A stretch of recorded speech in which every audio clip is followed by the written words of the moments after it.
साहेब बोला. अध्यक्ष महोदय, प्रश्न असा आहे की माननीय कुल साहेबांनी जो प्रश्न विचारला तो अत्यंत महत्त्वाचा प्रश्न असा आहे की या ओबीसी विद्यार्थ्यांच्या प्रशिक्षणाचं खरं तर महाविकास आघाडीचं सरकार असताना ही महाज्योती आम्ही सुरू केली. दादांनी त्याला त्यावेळेस सुरुवात करून दिली. कागदावर होती, तयार झाली होती, फक्त सुरुवात नव्हती. म्हणजे संस्था तयार झाली होती पण इम्प्लिमेंट सुरू झालं नव्हतं.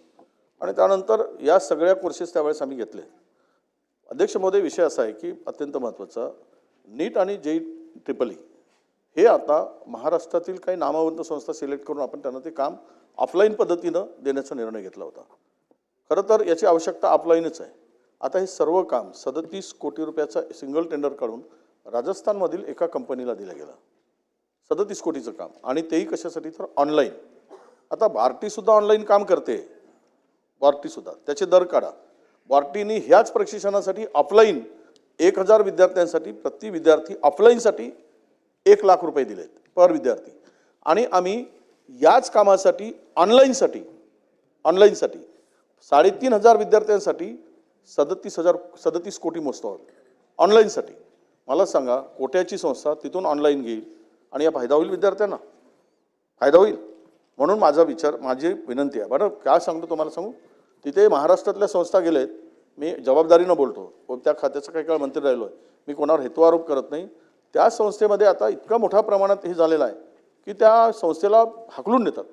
त्यांना कुठलाही थारा देत नाही स्थानिक संस्थांना. म्हणून माझी स्पेसिफिक प्रश्न असा आहे की तुम्ही महाराष्ट्रातल्या संस्थांना ऑफलाईन पद्धतीनं या संस्थांना नीट आणि JEE प्रशिक्षण देण्यासाठी काम करणार का? पहिला प्रश्न. दुसरा महत्त्वाचा प्रश्न असा की तुम्ही सगळ्यांना, ज्या संस्था आहेत तार्टी, बार्टी, सारथी, महाज्योती, या सगळ्या संस्थांना समान निधी देत आहे. किमान ओबीसीची लोकसंख्या लक्षात घेऊन हा जो निधी आहे 300 कोटीचा सरसकट देणारा, हा निधी वाढवण्याची आवश्यकता आहे. कारण 7% लोकांना, 13% लोकांना, 16% लोकांना आणि 50% लोकांना सारखा निधी तर काय प्रशिक्षण होणार? कसं होणार? त्यातले त्यात जो निधी आत्ता दिलाय फक्त 169 कोटी रुपये. 10 महिने झालेच, 2 महिने शिल्लक आहेत, 2.5 महिने अजूनही त्यातले पैसे बाकीचे शिल्लक दिले नाहीत. मला एवढंच म्हणायचं आहे आपल्याला, माननीय मुख्यमंत्री, उपमुख्यमंत्री महोदय दोन्ही आहेत, आमचे ओबीसीच्या लोकसंख्येनुसार हे वाढवून द्या. किमान त्याच्या डबल तरी 600 कोटी तरी किमान या ओबीसी विभागाला, या महाज्योतीला आपण द्यावं, अशी माझी आपल्याला विनंती आहे. आणि हे प्रशिक्षण ऑनलाईन न करता हे ऑफलाईन पद्धतीनं घ्यावं, अशी दुसरा माझा प्रश्न आहे. अध्यक्ष महोदय, सन्माननीय सदस्य वडवंटीवार साहेबांनी जो प्रश्न विचारला त्याच्यात मी आपल्याला हे सांगू इच्छितो. वडवंटीवार साहेब, जे IIT JEEची जी परीक्षा आहे ती जरी ती कोटाची कंपनी असली तरी त्याचं प्रशिक्षण सेंटर हे संभाजीनगरला आहे. आणि आपला थोडासा काही गैरसमज आहे. आम्ही टोटल 20 कोटीचं त्याचं आम्ही हे घेतलेलं आहे आणि त्याच्यामध्ये 3500 विद्यार्थी आहेत, जे बार्टीमध्ये 1000 विद्यार्थी आहेत. नाही 5 कोटी ना, त्याच्यामध्ये 1 मिनिट, फीस तीच आहे. जी फीस त्यांची आहे तीच फीस सेम आहे. फक्त ठीक आहे, मी कन्फर्म करून सांगतो. पण माझी एकच त्याच्यात आपल्याला हे विनंती आहे की जे 40 कोटी वगैरे नाही आहे, 20 कोटी, आणि त्याच्यात 3500 विद्यार्थ्यांचा विषय आहे तो. 3500 आणि कोट्याची ही one of the best reputed आहे, ज्याचे जर तुम्ही बघितले तर त्यांनी जो म्हणजे त्यांचा सगळा ट्रॅक रेकॉर्ड दिलेला आहे की अनेक वर्षापासून कित्येक विद्यार्थी.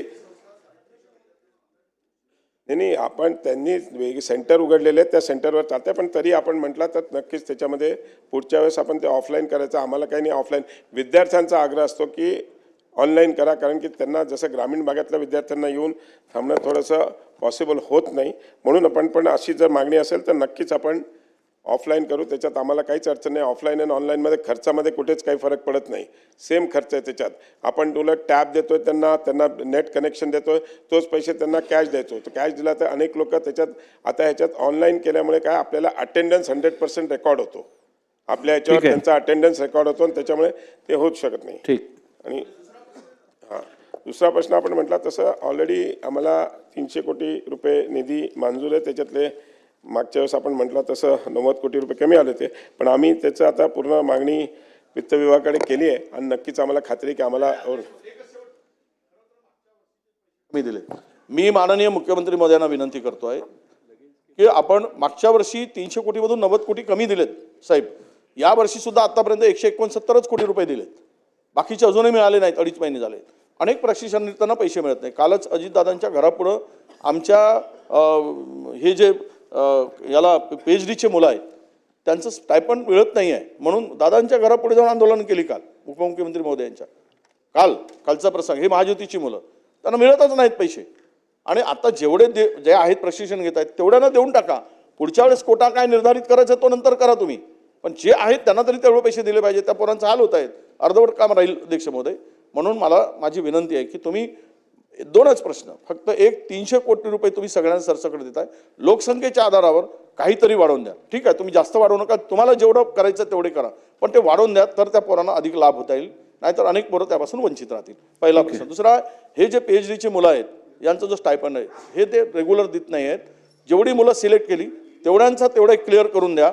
आणि मागच्या वर्षीचे 90 कोटी रुपये शिल्लक आहेत ते यावर्षी जर दिले तरी खूप मोठ्या प्रमाणात कम्पन्सेट होईल. माननीय अध्यक्ष महोदय, या पुरवणी मागण्यानंतर सन्मान्य मंत्री महोदय, मी आणि अजितदादा अशी आमची एक बैठक झाली आहे. त्या बैठकीमध्ये जिथे पैसे कमी पडत आहेत ते पैसे उपलब्ध करून देण्याबाबत अजितदादांनी आश्वासन दिलेलं आहे. आम्ही जी काही कमतरता पडेल ती मार्चच्या पुरवणी मागण्यांमध्ये ती पूर्तता करू.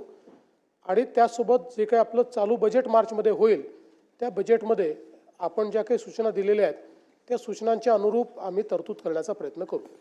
पुढे जाऊया.